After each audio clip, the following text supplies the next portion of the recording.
I was never the loudest guy in the room, but I had a solid group. There were 5 of us. We all worked low-level corporate jobs, struggling to pay rent but enjoying the weekends.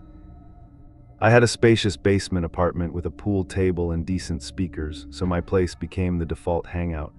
Every Friday night, my apartment was full of empty pizza boxes, cheap beer, and my friends. It was comfortable. It was safe. Then my friend Abby brought Jeff into the group. Jeff was exactly the kind of guy everyone instantly likes. He was incredibly charismatic, conventionally handsome, and aggressively helpful. If someone's car broke down, Jeff showed up with jumper cables. If you mentioned you liked a specific band, Jeff somehow scored cheap tickets for the weekend. He slotted into our friend group effortlessly. Within a month, Jeff had basically claimed a permanent spot on my sofa.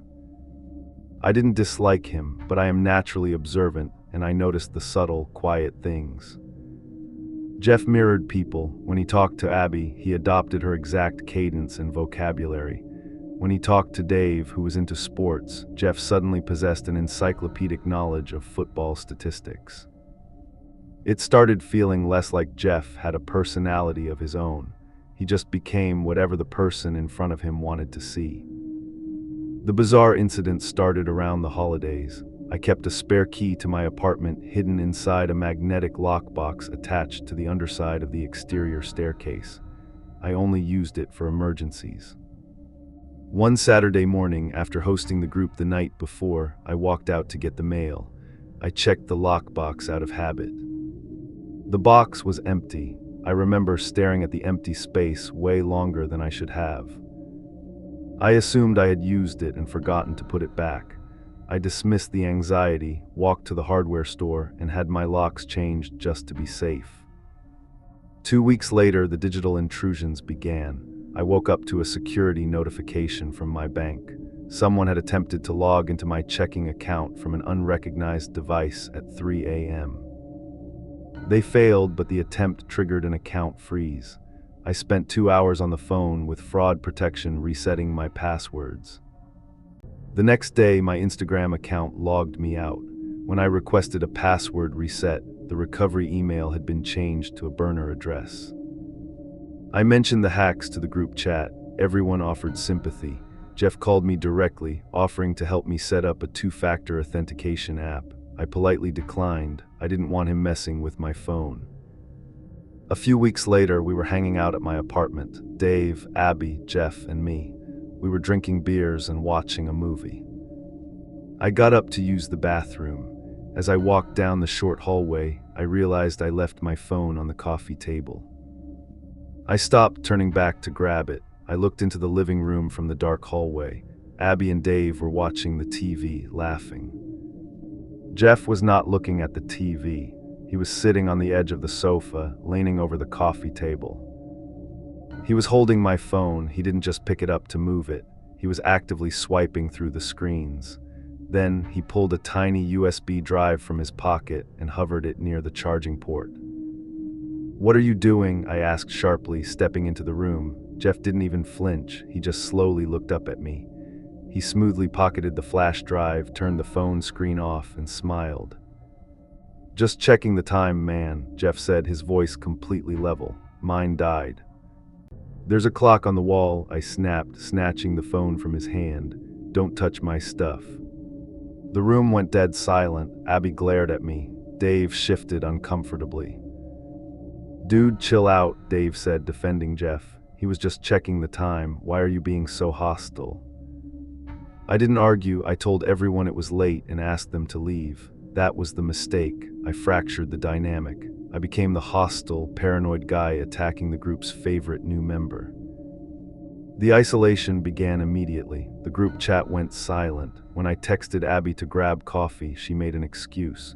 Dave stopped responding to my memes. I realized they had started a new group chat without me. Jeff turned everyone against me so slowly I barely noticed it happening. By the time I realized what he was doing, I was already alone. I spent February entirely alone in my basement apartment. The silence was maddening. My stress levels peaked. My work performance suffered.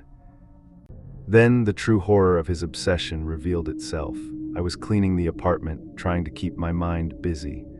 I decided to pull the entertainment center away from the wall to vacuum the dust that had settled behind the TV.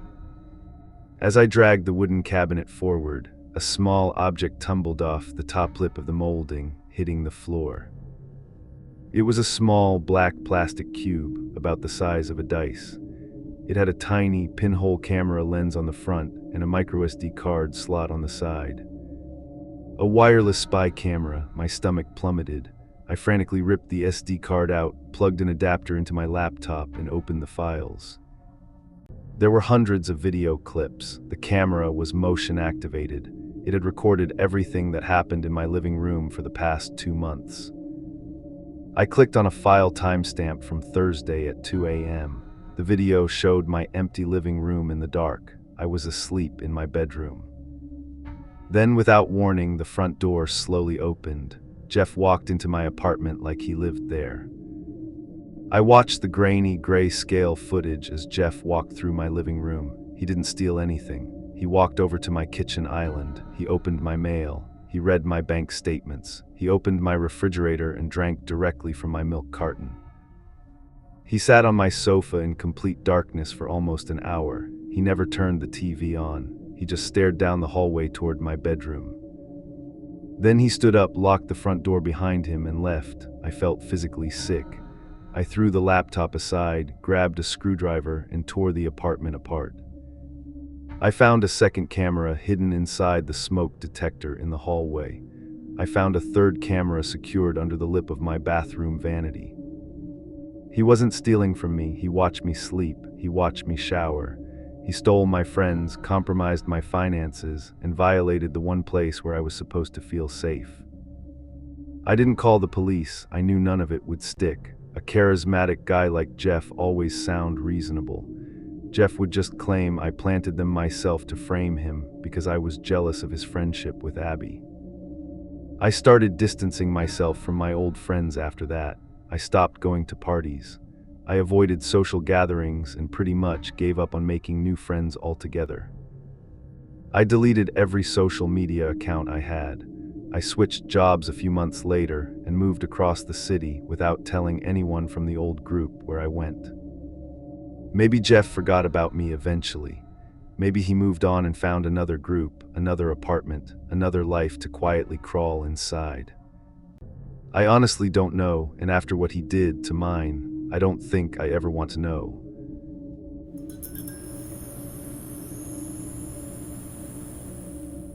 Moving out of my parents' house was supposed to be the start of my actual life. I was 23, working as a junior web developer, and finally earning enough to split a decent 2-bedroom apartment near downtown. My roommate Chasey was someone I had known since middle school. We weren't best friends, but we always got along. She was funny, dependable, and fiercely loyal to her friends. Moving in with her felt like a safe bet. I knew she paid her bills, and I knew I could trust her. And for the first 3 months, it was great. We cooked dinners, binge-watched terrible shows, and decorated the place together. The dynamic completely shifted when she started dating Mark. Mark didn't have a place of his own. He stayed with his friends, which essentially meant he moved onto our couch within 2 weeks of meeting Chasey. He was a deeply unpleasant guy. He smoked on our tiny balcony, drank my expensive coffee, and had this awful habit of staring at me whenever I walked into the kitchen. Chasey changed. The fun, dependable girl I knew vanished. She became anxious and defensive. Sometimes I'd catch her staring at her phone with this panicked look on her face before quickly locking the screen. She started paying for Mark's groceries and making excuses when he was rude to me. She was terrified of losing him, so she let him completely take over our apartment. I sat Chasey down one Sunday and told her Mark had to go. I wasn't paying half the rent to live with a third person who made me uncomfortable in my own home. Chasey threw a massive fit. She called me a control freak. She told me I was just jealous that she had a boyfriend. But eventually she caved. Mark stopped coming around. I thought I had won the battle. 2 weeks later, the petty retaliation started. I came home from the office to find my expensive noise-canceling headphones missing from my desk. When I asked Chasey, she gave me a blank look and said she hadn't seen them. A few days later, a $50 bill I kept in a mug for emergencies vanished. "You probably just spent it and forgot," Chasey told me, barely looking up from her phone. I knew she was taking things to help Mark after I forced him out. I couldn't prove it, but the resentment in the apartment felt thick enough to breathe. The friend I knew was completely gone, replaced by someone toxic and bitter. I decided I was going to ride out the last 6 months of the lease, keep my door locked, and just cut my losses. It was a Friday night in late November. I was supposed to be out at a tech networking event, but it got canceled last minute. I came home around 8, totally exhausted. Chasey wasn't there, her bedroom door was open, and the lights were off. I ordered a pizza, put on a baggy sweatshirt, and sat on the couch in the dark living room to watch a movie. Around 10:30 p.m., I heard the faint scrape of a key sliding into the front door lock. I hit mute on the TV, assuming Chasey was stumbling home from a bar. The door pushed open. It wasn't Chasey, it was Mark. He stepped into the dark entryway. He wasn't supposed to have a key. I had explicitly told Chasey he couldn't have a copy. Mark didn't notice me sitting on the couch right away. The only light in the room was the muted glow of the television screen. He quietly shut the front door, turned the deadbolt, and pulled a dark knit beanie out of his jacket pocket. He pulled the beanie down over his face. It was a ski mask. My stomach dropped straight to the floor. Mark wasn't here to pick up a forgotten hoodie or wait for Chasey. He was wearing a mask. He reached into the inner pocket of his coat and pulled out a thick roll of duct tape. He took a slow step toward my closed bedroom door. He didn't know I was on the couch. He thought I was asleep in my bed. He thought he was going to walk into my room, tape me up in the dark, and exact whatever sick revenge he and Chasey had planned for me kicking him out. Every instinct in my body wanted to scream, but the second I understood what was happening, fear forced me completely still. If I screamed, he would turn around. He was massive. He was holding tape. I was too far from the front door, and he was standing right between me and the exit. I didn't move a muscle. I just sank deeper into the dark cushions of the sofa. Mark crept down the short hallway. He stopped outside my bedroom door. He reached his hand out, gripped the brass knob, and slowly turned it. I could hear him breathing through the mask. He pushed the door open and stepped into the pitch-black room. The second his body disappeared into my room, I moved. I exploded off the couch and sprinted across the carpet in my socks. I didn't even think about the front door. He was too close. I grabbed my bedroom handle from the hallway side and slammed the door shut with everything I had. I gripped the knob tight, pulling the door against the frame, and threw my entire body weight against the wood. A muffled shout of surprise echoed from inside my bedroom. "Hey," Mark yelled, his voice muffled through the ski mask and the thick wood.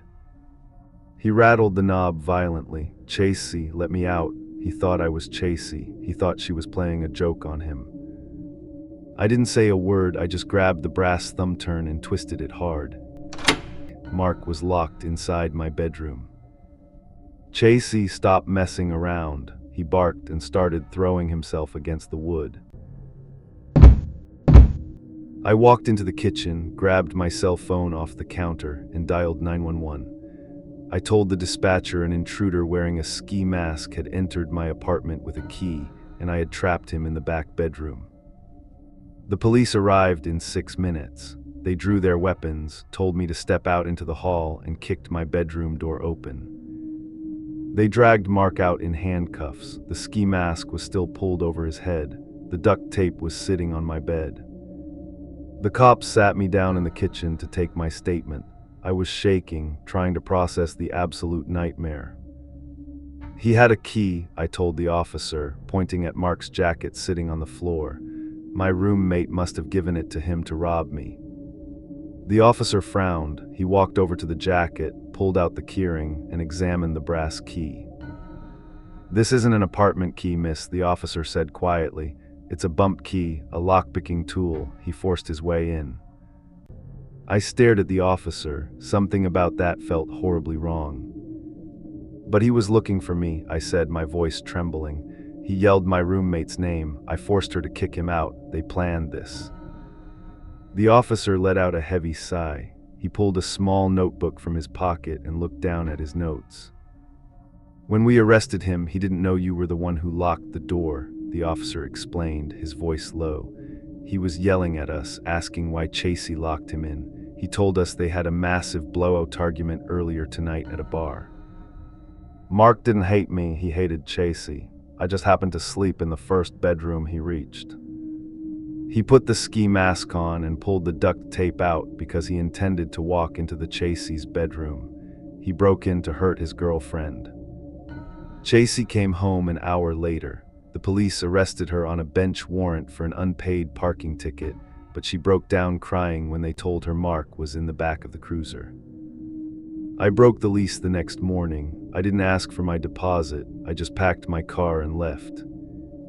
I live in a small, secure high-rise now. People always tell you to cut toxic friends out of your life because they will drag you down with them. But the truth is much darker. You don't cut toxic people out just because they are annoying. You cut them out because when the monsters in their lives finally come knocking, the monsters don't care which bedroom door they open first.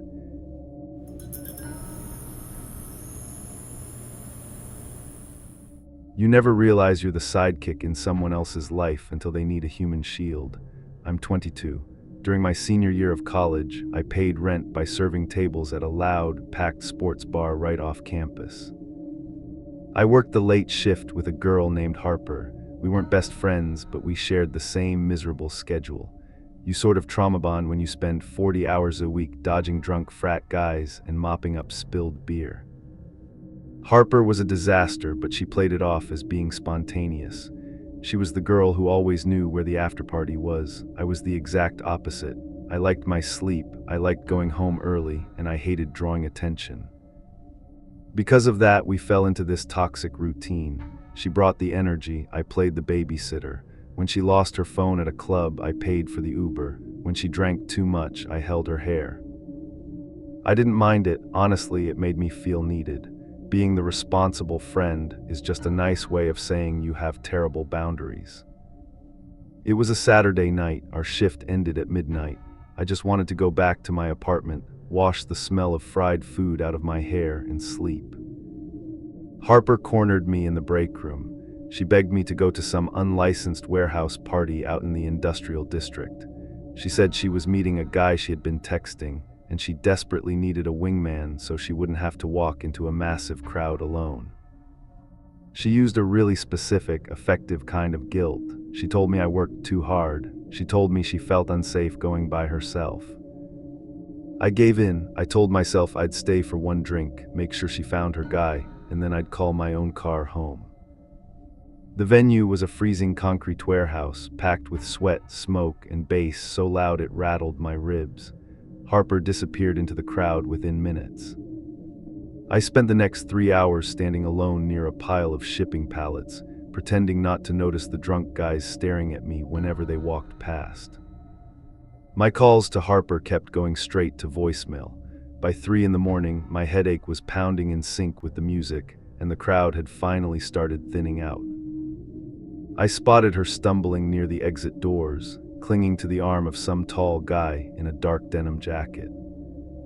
I walked over, grabbed her wrist, and pulled her toward the street, where, leaving, I told her, my patience totally gone. The air outside was bitter cold. We stood on the cracked sidewalk under a flickering street lamp. I pulled my phone out to open a rideshare app. Harper slapped her hand over my screen, put it away. She slurred, leaning heavy against my shoulder. Jared already got us a ride. His private driver is picking us up. I stared at her. Who is Jared? The guy from inside, she laughed, waving a hand vaguely toward the warehouse. He's throwing an after-party at his house up in the hills. Free drinks. He sent a car. I am not going to a stranger's house in the woods at 3 in the morning, I snapped, pulling away from her. I'm ordering my own car. You can do whatever you want. A dark, oversized SUV pulled up to the curb. The windows were tinted completely black. Harper didn't argue with me, she just burst into tears, real, theatrical, sobbing tears. She stood on the freezing sidewalk, loudly accusing me of abandoning her, crying that she was too drunk to get into the SUV alone. I hated scenes, I hated people staring at us. She knew I would fold under the pressure of a public meltdown. I let out a harsh sigh, pulled the rear door of the SUV open, and climbed into the back seat. Harper stopped crying instantly. She smirked, sliding in right behind me. The driver didn't say a single word. He didn't turn around to ask for a name. He just shifted the truck into gear and pulled away from the curb. The inside of the SUV smelled like cheap vanilla air freshener covering up stale cigarette smoke. The seats were cracked leather. I reached for the window switch on the door, wanting some fresh air. I pushed the button, nothing happened. I pulled the interior door handle. It didn't pop open. The child safety locks were flipped on. That was the exact moment my body started treating this like a survival situation instead of an awkward mistake. I looked out the window. The driver blew right past the highway entrance. He steered the truck past the city limits, heading north on a crumbling two-lane county road. "Harper," I whispered, keeping my voice low. "Tell him we need to stop. We're going the wrong way." Harper was texting on her phone. She didn't even look up. "Relax. Jarrett said his place is out past the reservoir. It's fine." We drove for another 20 minutes. The streetlights completely vanished. The paved road turned into rough dirt and gravel. The headlights lit up nothing but thick, towering pine trees. My phone had completely lost signal 10 minutes earlier. The driver slowed down. He turned off the dirt road onto a narrow, unpaved logging trail. Tree branches scraped hard against the sides of the truck. He put the SUV in park. He shut off the engine. He killed the headlights. We were surrounded by total, pitch-black darkness. "Hey," I said, my voice actually shaking. "Why are we stopping? Let us out." "She can get out," the driver said, slowly turning back to look at us. His voice was a flat, nasty rasp. He pointed a thick finger at Harper, then he looked directly at me. "You stay." Harper's phone dropped onto the floorboard, the illusion of her glamorous night totally shattered. She realized the trap she had walked us into. She met a creep, thought she could handle it, and brought me along just to make herself feel safe. The driver popped his door open. He stepped out onto the gravel. I heard his boots crunching against the dirt as he walked around the back of the truck, heading for the passenger side where Harper was sitting. He pulled the outside handle. Harper's door swung open. The freezing night air rushed into the back seat. "Get out," the man ordered her. "This is the moment you expect your friend to scream. You expect them to grab your hand, kick the guy, or drag you out the door with them. But Harper didn't do any of that. She didn't even look at me. She turned toward the open door so fast it felt automatic. Then she planted her leather boot directly onto my thigh. She shoved down hard enough to make me cry out, not to help me, not to pull me with her, just to launch herself out of the truck faster. She scrambled to her feet and sprinted blindly into the dark woods. She never looked back, not once. She traded me for a head start. The driver didn't chase her. He didn't care. He leaned his massive frame into the open doorway, reaching both hands into the backseat to grab my coat. My brain stopped processing anything except movement. His hands grabbed my coat. I fell backward across the leather seat, pulled my knees tight to my chest, and kicked outward with everything I had. My boots smashed into his throat. He made this horrible choking sound and stumbled backward into the gravel. I didn't try to run out into the woods. The keys were still dangling in the ignition. I grabbed the back of the driver's seat and hauled myself over the center console, practically falling onto the gas pedal. I scrambled up, slapped the gear shifter down into drive, and stomped the gas. The SUV surged forward, throwing dirt into the air. I clipped the man's shoulder with the back of the truck as I ripped away from the edge of the trees. I didn't turn the headlights on until I was a mile down the main dirt road. I drove for 40 minutes until I found a brightly lit gas station. I locked the doors, hid the keys under the floor mat, and begged the cashier to call the cops. The police found Harper the next morning. A local farmer spotted her walking along a highway 5 miles from the trail. She sat in the police station waiting room, wrapped in a blanket, putting on a flawless performance. She told the detectives she fought the driver off and escaped into the woods to find help for me. She painted herself as the brave survivor. I sat across from her. I looked at the dark bruise forming on my thigh, shaped exactly like the bottom of her boot. I didn't correct her story to the cops. I didn't care what they wrote in the official report. The detectives ran the plates on the SUV. It was stolen from a commuter lot 3 days earlier. I blocked Harper's number before I even left the parking lot. I quit the bar 2 days later. The bruise on my thigh faded after a couple weeks. Realizing what Harper was willing to do to survive never really did.